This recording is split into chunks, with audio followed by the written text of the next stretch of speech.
Do video games and video game companies deserve all the hate that they are getting right now? That is a conversation that's going on social media after this clip of Nadeshot started to make the rounds. And if you don't know who Nadeshot is, he's the CEO of 100 Thieves. He's a former professional Call of Duty player. He's legit. He's been around for a long time. So I just wanted to qualify who he is before we get into this for anyone that doesn't know.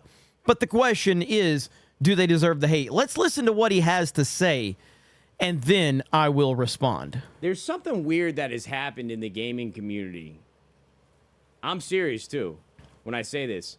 For some reason, everybody in the gaming community wants games to fail. I do not agree with that at all. No one wants games to fail. They want games to be awesome, and they want what's promised to them.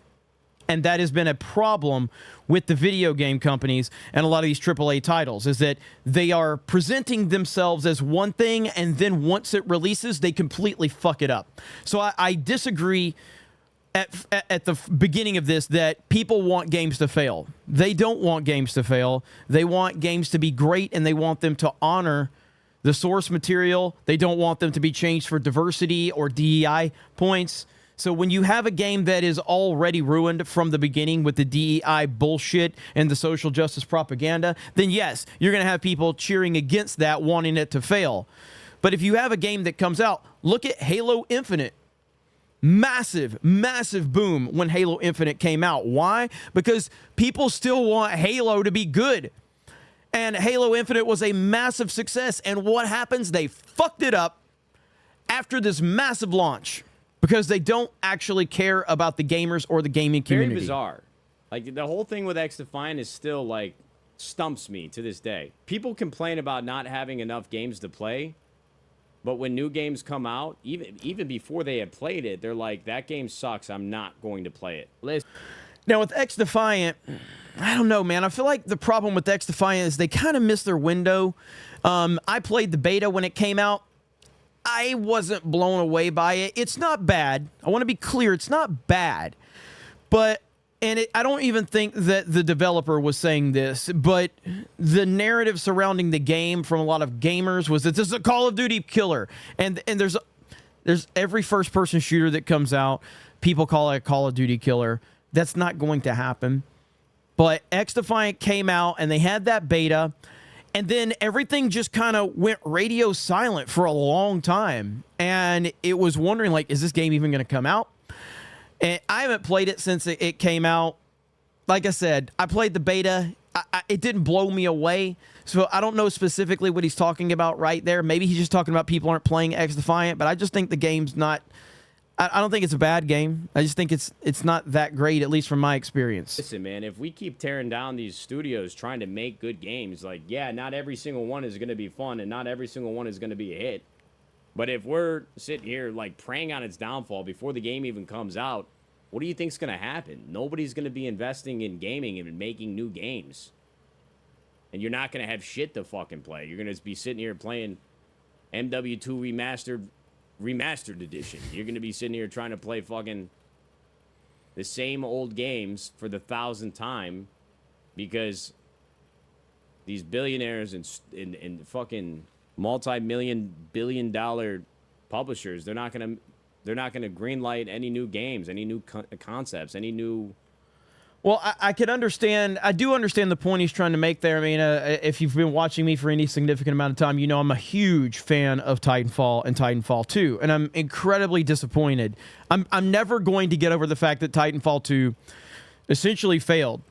It did sell pretty well, and it had a pretty strong user base, but it didn't turn the needle like it needed to turn it. And I still don't understand that. I still do not understand it, because I do believe that Titanfall and Titanfall 2 were the Call of Duty killers. They could have been. The game is that good. It's better than Call of Duty. It's the best first-person shooter ever made from a multiplayer standpoint, in my humble opinion. But it didn't succeed. The first game came out on Xbox. It was an Xbox exclusive, even though it was on PC eventually, or if I remember. But it was an Xbox One exclusive. It didn't have a campaign. I absolutely loved the multiplayer. And then Titanfall 2 came out, and it was on PlayStation 4 and on Xbox. And I was like, oh, this is it. This is the big moment for Titanfall. It's going to be on multi-platforms. It's going to be a huge success. EA fucked up the released it between, I think, Battlefield and Call of Duty because EA's retarded. And it got rave reviews. People love the campaign. People love the multiplayer. But it just never really got that next level traction. And then Apex Legends becomes the focus for Respawn, and we're never probably going to get a Titanfall 3.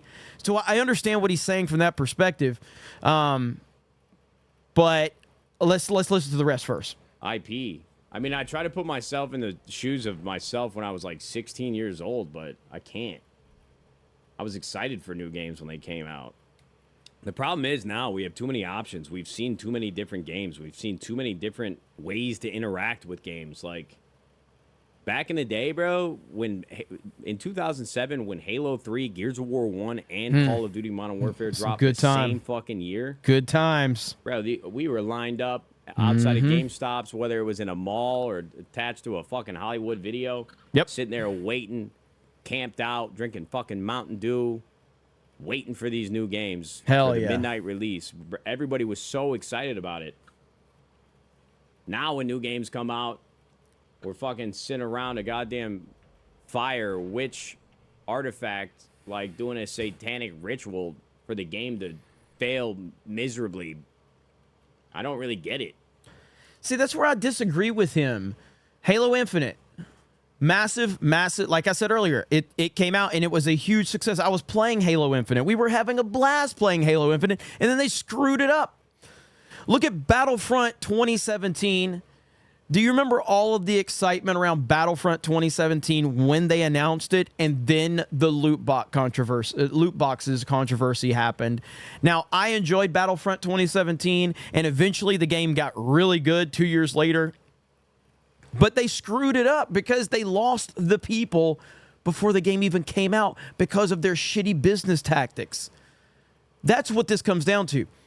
There are games out there that people will go out and support and love. Now, the X-Defiant situation, which you brought up, I don't really know what he's talking about there, outside of the fact that maybe X-Defiant is running into a Titanfall situation where it's just people are loving it, but there's just not enough people playing it, and it's not turning the needle. I don't really know what he means by that.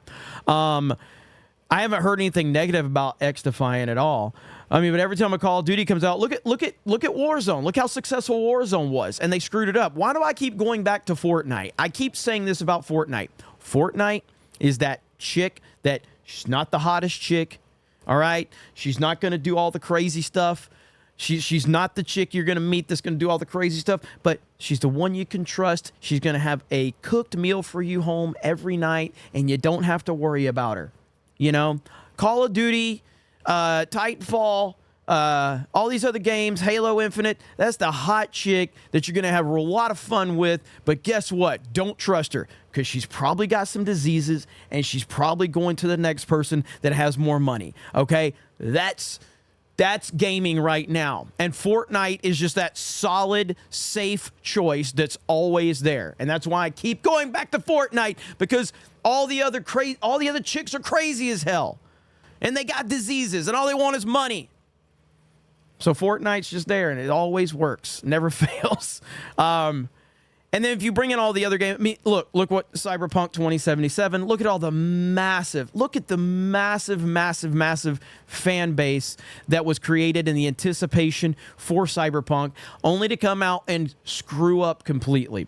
Every one of these games comes out and they are screwed up, they're broken, there's issues with it, and this is why you're seeing so much negativity in the gaming community. It's not because gamers are just hating to hate. It's because they have been disappointed time after time after time after time. And you're seeing the reaction to that. That's why you're seeing such a negative response to all of these games right now, because the gaming industry has failed gamers. And gamers are now at a point where they don't trust them anymore. That's my take on it. You guys let me know your thoughts in the comments below. Thank you very much for checking out this video, and we will talk to you later.